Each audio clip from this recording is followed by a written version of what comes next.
shukarri kiiloo 6, bunni kiiloo 4, midhaan shorbaa kiiloo 25, zayitiin habbaa 2. Asumaan laallachuu dandeetta obboleettii tiyya jaalatamtuuf kabajamtu. Ana akkasii obboleeyyan kiyya assalaamu alaykum warahmatullahi wabarakatuh. Ashama harka fuunee kabajamtootaaf jaalatamtoota hordoftoota Amuu Firii Faamilii jirra jirtu baga jiraattanii. Ana jiraatu isiniin jedha asumaan shokolaataa kanallee biyya keenyatti illee maashaallah tabarakallah kaayiroo iidaa fayyadaman haalaan biyya arabaatitti jechuudha. Saanii ol guunnee nayin sun asitti illee hin argama ofiifillee tahee maatii keessaniifillee asumaan gammachiisuu dandeettanii. Rabbi jiraatana yaadan du'ini hameeysi jaalala sirraan gu'ini siifaa bareeddu hireentee sirraan badini. Maashaallah meeshaa namaa geessuuf deemna obboleettii tiyya kabajamtuuf jaalatamtu intala arsii bahaa jechuudha arsii roobee. Meeshaan kun roobeen deema abaabattiiwwan tiyyallee abbaa luka qabanii dhaabataa jiran jechuudha nu biraan deemin jedhanii na fakkaate. Kaza akkasitti ganamaan akka deemeenis deebuuf qophaayaa jirraa isiniin jedha warroonni jechuudha meeshaa ramadaana barbaadan jechuudha. Kana jechuun zayitii, timira, midhaan shorbaa akkasumallee buna, shukkaraa fi mokoroonii baastaa waan ramadaana keessa fayyadamanii beeytanii maatii keessan gammachiisuuf jettan deemnee isinii geessuufillee akkasuma dhuftanii nurraa akka fudhattaniifillee qophiidha. Egaa obboleeyyan kiyya bahaa jirraa isiniin jechuu barbaade. Obboleettiin tiyyammoo tuyyuu jechuudha. Maashaallah yeroo bareeda yeroo gatiin isallee bareeda ajajatte jechuudha. Asitti immoo karra hidhaa jira obboleeyyan. Karri teena inshallah haga katambarrii galfannu tanuma alhamdulillahi tanattu falakal hamdu rabbii kenna faaruu fi galanni illee kan isaati. Akkas isiniin jedha ganama jechuudha aduunu qajeeltee hin baane maashaallah namni ganamaan bahe namni dhugaa dubbatee hin gaabbu jedhan viidiyoo kana amma sagalee irratti hidhaa jira. Ergee ka'ee deebi'ee anillee waan waraabee meeshaa obboleettii tiyyallee waraabee jechuudha. Eega geeggesseetiin hin deebi'ee sagalee irratti qabaa jira isiniin jedha. Karaan kun duraan obboleeyyan kiyya bitaa mirga yoo laaltani bakki hundi mana jechuudha. Mana irraa diiganii akkanatti haala kanaan babal'atee babbareedellee kabareechanillee hin jira fuuldura kiyya kana ashawaa diimadha biyya diimaa afanii. Akkas isiniin jedha obboleeyyan kiyya amma mootiyyuu viidiyoo addaan kunnee gahuu kaanee suma faana deemaa jirraa isiniin jedha.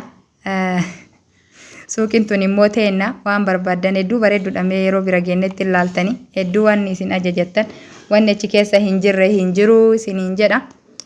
Akkas isin immoo tuyyuu haga xumuraatitti na faana turaa. Nu duuka deemaa isiniin jedha hordoftoota kiyya harkaan immoo tuyyuu mee laayikii tuqaa laayikiin isin miitu anaaf immoo faayidaadha. Laayikiin akkuma nama baay'ee bira ga'u taasifti malee faayidaa birallee qabdi natti hin fakkaanneen isiniin jedha.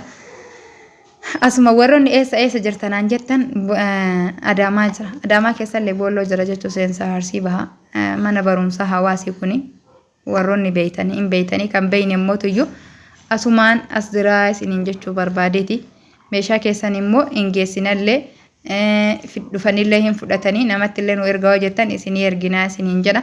Egaa suuqiin ga'ee jira obboleeyyan kiyya. Zayitiin kun jechuudha yeroo isin bitattu gatiin bareedadha. Dhuga ani zayitiin na bira jirullee jechuudha kaakuma lamaan bitamillee 250 bitamillee abbaa leetira 5 jechuudha. Hin jira warroonni agammaatu hin fudhatin jechuudha. In dabala ammaan tanatti 2300 irra jira zayitiin jechuu obboleeyyan kiyya. Anna akkasii as keessa illee ilaallachuu dandeettanii jechuudha. Ruuza ka safarallee ta'ee basmatillee hin jira barbareedha mokoroonii gosa 3 jechuudha. Tubboo gosa 2 ammallee ximzizii micceerrataa san jechuudha. Ruuzni basmatiin kana abbaa kiiloo 5 jechuudha. As keessa obboleeyyan kiyya maatii keessan gammachiisuu dandeettan jechuudha. Rabbiin isin haa gammachiisu. Laallattanii kas keessa jiruu fi as keessa hin jirrellee jechuu suuqii teenya tana keessa ka jiruu fi kan jirrellee laallattanii ajajachuu dandeettanii isiniin jedha. Juuzaa juuzilleen inni kun kishtabiidha. Kitshabmoo kishtabbata jiran. Asitti kaawwan jedhaniin hin beeku kishtab hin jiran isiniin jedha. Yeroo ramadaanaa keessatti maaliif nama fayyada yoo jettanii namoonni gariin faxaayirallee itti hin tuqata. Ammallee mootuyyuu dinnichallee jechuu akkuma achiititti dinnichaanillee nyaatamaa isiniin jedha dinnichatti illee ni fayyada. Inna akkasii isiniin jedha obboleeyyan kiyya ammaan tana ka obboleettii keenya safaraa jirraa isiniin jedha. Bunni kiiloo 4 shukkarri mootuyyuu kiiloo 6 jechuudha. Shukkarri kiiloon 200 ammatti wanni amma jiruun boriiftaan hin beeku jechuudha. Gadda akkas jettee akkanaan hin jenne. Bunni immoo sadarkaa qaba yeroo ammaa kanatti tokkoffaan 1,700 jira jechuudha. Bakka bakkatti 1,750 1,680 jechuudha. Kun immoo 1,500 akkasii isiniin jedha obboleeyyan kiyya. Inni kun midhaan shorbaati garbuudha. Baay'ee bareeda obboleeyyan kiyya. Midhaan baay'ee bareeda obboleettiin tiyya kiiloo 25 ajajatte. Kazaa isa safaraa jirraa isiniin jedha kiiloo 25. Inni immoo tiyyuu 180 irra jira. Garbuun immoo 160 bakka gariitti 70 mallee 55 illee jira 100 jechuu isiniin barbaadeet isin yeroo kiiloon birrii 140 bitattee isiniin jedha. Zayit illee kan isin bitatteen kiiloon 200 fi 2,000 zayit jechuu abbaa leetira 5 2,000 birrii meeqaa 2,000 birrii 100 takkaan bitatte ammaan tana 250 irra jira jechuu 2,000. Kaza akkas obboleeyyan kiyyaa zayitiin umar immoo ilaaga 2,400 350 itti deemaa jira isiniin jedha. Daa'imillee jira ka'aadallee jechuudha obboleeyyan kiyyaas keessa. In argitan isinuu hin beeytani wanti an jechuu barbaade namoonni jechuudha ofiifillee yookaan maatiifillee erguu barbaadan guyyaa takka keessatti isinii geessuu dandeenya isiniin jedha biyya tana keessa inshaalla. Biyya tana yoo jedhu biyya Oromiyaa tana keessa.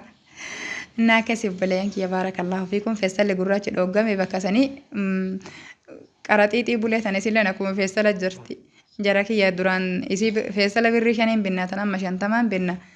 Anin beeku ka inni kun shukkaara jechuudha baay'ee bareeda shukkaarri kunillee jechuudha. Shukkaarri kiiloo 6 isiniin jedhee mire. Na akkasi. Egaa obboleeyyan obboleetti tenna tana rabbiin isii haa gammachiisu haala kanaan osoo maatiin isaanii quba hin qabne jechuudha. Asii roobetti ergite maatii fi gammachiiste. Inshallah Ramadaan achittuu hin taraaf jedhee abdii qaba. Kiiloo 6 jechuun maashaallah baay'ee guddaadha. Safaraa jira. Akkas isiniin jedha obboleeyyan kiyya safarree xumurreetiniin jechuudha. Yeroo kana